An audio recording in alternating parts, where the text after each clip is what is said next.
Assalamu alaikum. I am Laiba, English lecturer at Misali Ravian boys college. Chapter number 2 आप लोग already discuss कर चुके थे। उसकी मेजर थीम भी आपको बता दिया था और उसके क्वेश्चन आंसर्स भी करवा दिए थे।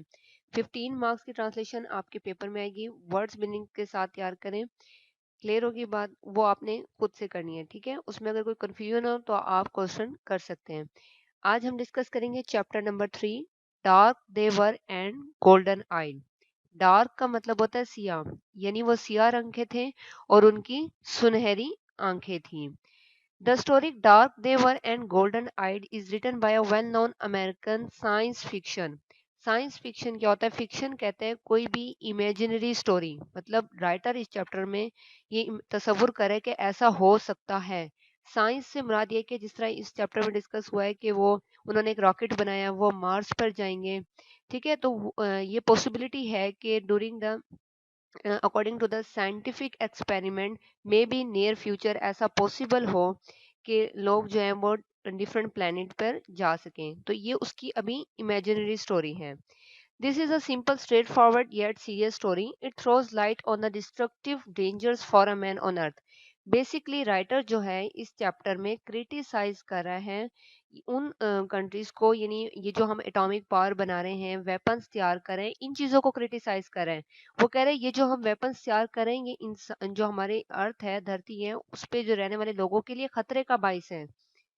द बैटरिंग फैमिली, इसी तरह वो डिस्कस कर रहा है इस चैप्टर में एक फैमिली को, बैटरिंग फैमिली को, have emigrated to the planet Mars, कि वो मार्स पर जो है वहां पर हिजरत करके चले गए हैं। Other people have also gone to the that planet in a rocket, वो रॉकेट में बाकी लोग भी जो है वो प्लैनेट पे चले जाते हैं। अब वो प्लैनेट पर क्यों जा रहे हैं? क्योंकि उन्हें खतरा है कि अर्थ पर कोई न्यूक्लियर वॉर ना हो जाए। They are doing this in order to escape, escape का मतलब होता है बचना। The risk of the nuclear war on earth, कि जमीन पर कोई न्यूक्लियर वार हो जाएगी, उससे बचने के लिए जो है वो रॉकेट बना के वहां चले जाते हैं मार्स पे। There is something mysterious that bring changes in the earthly people. लेकिन वहां पे क्या मसला आ जाता है? मार्स पे जाने के बाद वहां के जो क्लाइमेट है, आबो हवा है, वो उनके बॉडी टेम्परेचर के साथ मैच नहीं करती हैं। जितने भी प्लेनेट हैं उनमें से सिर्फ अर्थ वो वाहिद प्लेनेट है जहां पर हमारा जो बॉडी टेम्परेचर है वो हमारे अर्थ के टेम्परेचर के साथ मैच करते हैं, जहां पर हम सरवाइव कर सकते हैं। बाकी प्लेनेट पर ऐसा नहीं है, कुछ बहुत ज्यादा कोल्ड है, कुछ बहुत ज्यादा हॉट है। ये एक्स्ट्रा इन्फॉर्मेशन मैं आप लोग फर्स्ट ईयर के बच्चों के लिए बता रही हूँ कि लेकिन स्पेस में एक ऐसी जगह है जिसको टेम्परेचर बेल्ट बोलते हैं। वहां का टेम्परेचर जो है ना तो ज्यादा कोल्ड है ना ज्यादा हॉट है, वहां ह्यूमन एग्जिस्ट कर सकते हैं। स्पेस में एक जगह ऐसी है, लेकिन वो यहाँ से इतनी दूर है कि हम लोग वहां नहीं जा सकते।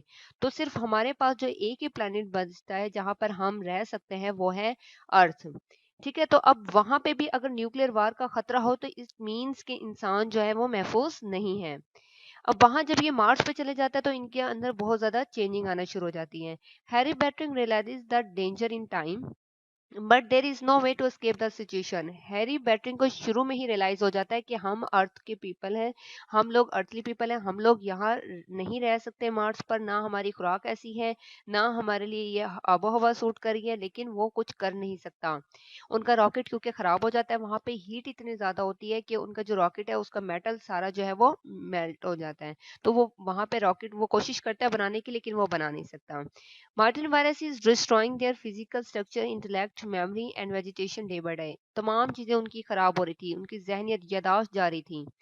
सो Bittering every effort remains futile, उसकी जितनी भी एफर्ट्स थी वो पर्पसलेस रही, फ्रूटलेस रही। कंसिक्वेंटली, और नतीजा ये निकला कि they come to know they are beginning to change in strange ways by losing their earthly mode of life.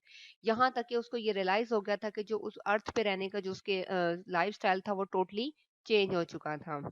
अब इसके हम क्वेश्चन आंसर्स देख लेते हैं। Question number 1, keep in mind one thing कि जब क्वेश्चन पास्ट टेंस में होगा तो आंसर भी पास्ट टेंस में ही देना है, और स्टोरी हमेशा पास्ट टेंस में होती है। Why did Harry want to go back to the earth? Do की सेकंड फॉर्म डिड लगी है तो आपने वांट के साथ सेकंड फॉर्म नहीं लगानी। इसका मतलब यह है कि हैरी वापस अर्थ पर क्यों जाना चाहता था। और सेकंड क्वेश्चन ये है कि why did Harry not want to stay there? कि हैरी जो है वो मार्स पर क्यों नहीं रहना चाहता था। तो दोनों के आंसर्स जो हैं वो सेम ही हैं। He wanted to go back to the earth because the Marton climate, climate कहते हैं आबो हवा को, वास्ट रेंज, क्योंकि वहाँ का जो आबो हवा थी ना वो बहुत अजीब थी। वो वहाँ के प्लेनेट की एटमॉस्फेयर जो आबो हवा है, क्लाइमेट है, वो ह्यूमन बॉडी के टेम्परेचर के साथ मैच नहीं कर रहा था। यही रीजन है कि हम अर्थ के प्लेनेट के अलावा कहीं और नहीं रह सकते। It was changing them all, moreover some mysterious and ghostly feelings, mysterious अजीबोगरीब, मतलब उनके जो माइंड, उनकी यादाश्त थी वो टोटली डिस्ट्रॉय हो चुकी थी। उनके इंटेलेक्ट को उसने खत्म कर दिया था वहां की आबोहवा ने। And he decided to go back to the earth, ये यही वजह थी कि उन्होंने आखिरकार फैसला किया कि हमें जमीन पे वापस चले जाना चाहिए। क्वेश्चन नंबर थर्ड देखें, what climate did they face on Mars. अब उन्होंने, ये मोस्ट इंपॉर्टेंट क्वेश्चन है बोर्ड पॉइंट ऑफ व्यू से भी, कि मार्स पे वो किस तरह का क्लाइमेट फेस कर रहे थे। They face dangerous climate on Mars, the harsh wind and swear heat, बहुत तेज, मतलब जिस्म को अकड़ा देने वाली वहां पे हवा चलती थी, और स्वेयर का मतलब होता है सख्त किस्म की गर्मी थी वहां पे। क्वेश्चन नंबर फोर देखें, what was the condition of the Bittering family और hearing of the news of the war on earth. जब बैटरिंग फैमिली को ये पता चला कि वार हो रही है, जंग होने लग रही है जमीन पर, तो उस वक्त उनकी क्या कंडीशन थी। They were confused and astonished, वो घबराए हुए थे और हैरान थे, at hearing the news of the war on earth, के अर्थ पर जो है वो वार होने वाली है। They felt themselves stranded on that alien planet forever, और वो महसूस कर रहे थे कि वो जो है अब हमेशा के लिए इस प्लैनेट पर फंस चुके हैं। स्ट्रैंडेड का मतलब होता है फंस जाना।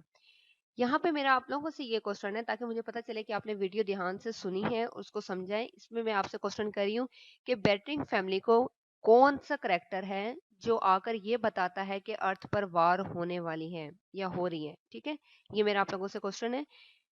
आप लोगों ने देखा होगा मैंने आप लोगों को करेक्टर लिस्ट नहीं बताई, इसमें 5 करेक्टर्स हैं, वो आपने खुद से जो है ना लिखने हैं। मैंने नोट डाउन इसलिए नहीं किए ताकि आप खुद तवज्जो से सुने और लिखें। 5 करेक्टर्स में सबसे पहले आपने बार बार हैरी का नाम सुना है। हैरी बैटरिंग मेजर करेक्टर था। इसकी वाइफ कोरा, एक डॉटर थी उसका नाम लॉरा था, दो बेटे थे इसके, दो बेटों के नाम कौन से थे, Dan and David. Question number 5 देखें, why did they want to grow, वो क्या उगाना चाहते थे। What did they want to grow, वो वहां पे क्या उगाना चाहते थे। They wanted to grow crops, onions and peach. They also wanted to grow their number by producing their children, वो बच्चों की तादाद बढ़ाना चाहते थे, अपनी फैमिली बढ़ाना चाहते थे। इससे हमें ये आइडिया होता है कि वो वहां पे ही सेटल डाउन होना चाह रहे थे मार्स पर। What was the condition of their house, यहाँ पे एक बात माइंड में रखिएगा, हाउसेज कोई वर्ड नहीं होता। इंग्लिश डिक्शनरी में हाउसेज कोई वर्ड नहीं होता, हाउस की प्लूरल नहीं होती। अगर आपने प्लूरल यूज भी करनी हो तब भी आप हाउस ही यूज करेंगे। The condition of their house was very bad, बहुत बुरी हालत थी उनके घरों की। Blazing wind eight day and dense fog at night destroyed it, जो तेज धुंध और हवा चल रही थी ना, उन्होंने उनके घरों को तबाह कर दिया था। क्वेश्चन नंबर 7 देखें, what was the advice Harry gave to the people. Advice का मतलब होता है नसीहत। हैरी ने लोगों को नसीहत क्या की थी।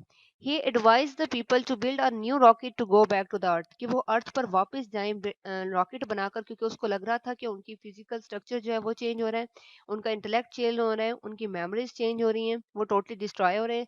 वो अर्थली पीपल हैं, वो इस तरह की खुराक वहां पे जो कुछ अवेलेबल था वो नहीं खा रहे थे। अब देखे ना, मार्स पे जब इंसान रह ही नहीं सकता तो वो किस तरह सर्वाइव कर रहे थे, वो वहां पे वेजिटेशन कर रहे थे एटसेट्रा। तो ये इमेजिनरी स्टोरी है बेसिकली, ऐसा पॉसिबल नहीं है, लेकिन बेसिकली राइटर जो है इस फिक्शन स्टोरी के बैकग्राउंड पे एक बहुत बड़ा मैसेज कन्वे करना चाह रहे हैं।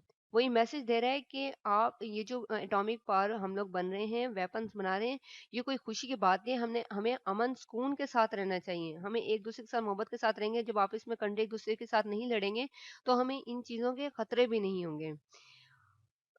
बेशक ये पॉसिबल ना हो। How dangerous can a martin virus be, martin virus जो है वो किस हद तक खतरनाक साबित हो सकता है। A Martian virus can be dangerous, it can totally change them, वो इस कदर खतरनाक है कि वो उनको मुकम्मल तौर पर तब्दील कर सकता है। क्लियर होगी बात। अगर आपको कोई क्वेश्चन है तो आप कमेंट बॉक्स में क्वेश्चन कर सकते हैं। मिसाली रावन कॉलेज हमेशा से आप लोगों के साथ खड़ा है, वो अब भी आप लोगों के साथ है। आप लोगों को कभी भी कोई लेक्चर में प्रॉब्लम हो, कोई क्वेश्चन करना हो, आपको तैयारी में कोई प्रॉब्लम हो रहा हो, आप ज़रूर कमेंट करें, उसमें क्वेश्चंस पूछें, हम डेफिनेटली आपको एंटरटेन करेंगे, उसके क्वेश्चंस के आंसर भी देंगे। क्लियर हो गया? अब तक के लिए इतना ही है। Thank you so much.